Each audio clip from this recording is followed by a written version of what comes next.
Modern men have two options: either embrace comfort, modernity, and weakness, or embrace strength, masculinity, and tradition. Modern society hates men and wants men to be weak.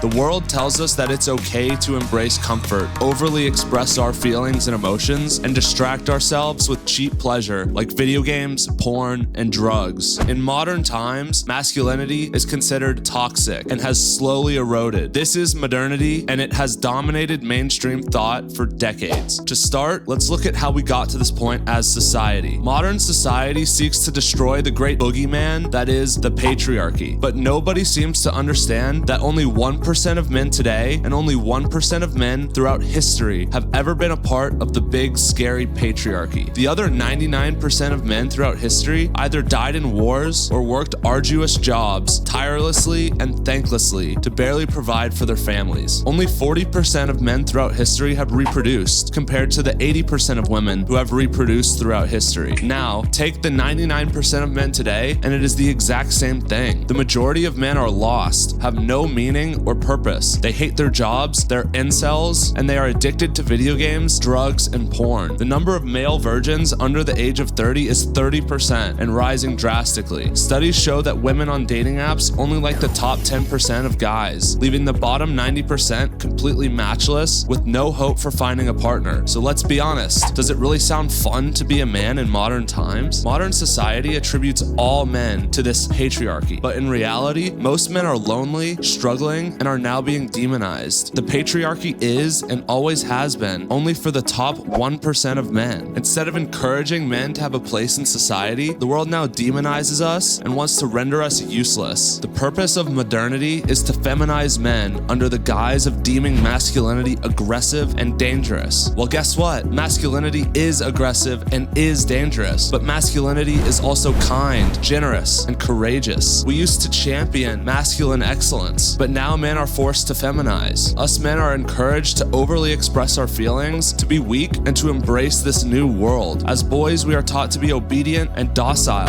and are discouraged from playing rough. Masculinity, at its core, is the father's love. It is born from strength. You cannot be a good man if you do not embrace traditional masculinity, and let me explain that. A good man is strong and can protect and provide for his family. If you are a man and cannot protect your family, if you cannot provide for your family, then you are not a good man. A weak man cannot be good. A weak man can only be obedient and docile. A man that has the capacity for danger but has it under control is a good man. A weak man has no capacity for danger. Therefore, a weak man cannot stand up for what he believes in because he has no backbone and no courage, and therefore he cannot be virtuous. There is nothing okay about being a weak man, and this is what society misunderstands. It is weak men who commit crimes. It is weak men who harm others. It is weak men who commit rape and murder. It is not strong masculine men, because strong masculine men are the good men. Now, there is also a warning about masculinity. Traditional masculinity is anything but toxic. However, just like anything taken to the extreme, it can be quote unquote toxic. This is where the pendulum is swinging too far. We are now getting the alpha male influencers project their own insecurities and do encourage men to be misogynistic and harmful. This is obviously not good. Unfortunately, this can be attractive to some men, because if you are a lonely guy that has no meaning, it is better to be like these alpha male influencers than it is to be you in your current state of despair, which you can't blame them for being pulled to the Andrew Tates of the world. So society is, by and large, creating actual toxic masculinity as a result of calling all traditional and good masculinity toxic. You see the same thing in politics, where anyone that has any differential in their viewpoint is now called a Nazi in today's world. Men today are faced with a choice to either embrace and accept this new modern world or embrace traditional masculinity and traditional values. The answer is obvious, as society has made it abundantly clear that men are not welcome to thrive in the new modern world. If you're a man and you are lonely and feel lost, here's my advice to you. Despite the hatred you receive, never ever be bitter, and do not not be hateful. That is the path of a weak man. Avoid comfort, weakness, and modern distractions. Also avoid the alpha male toxic masculinity crowd, but embrace traditional masculinity. The best example is Aragorn from Lord of the Rings. Embrace constant self-improvement, brotherhood, and love. Work out and build a strong body. Continue your journey towards wisdom and pursue financial freedom and find a purpose. Because if you do these things, you will be in the top 1% of men, and life won't be so bad. Being a good man is truly about kindness from the position of strength. So while the world may hate us, we will show the world kindness in return. And with more good men out there, we can make a real difference. So, which path will you choose, modern man?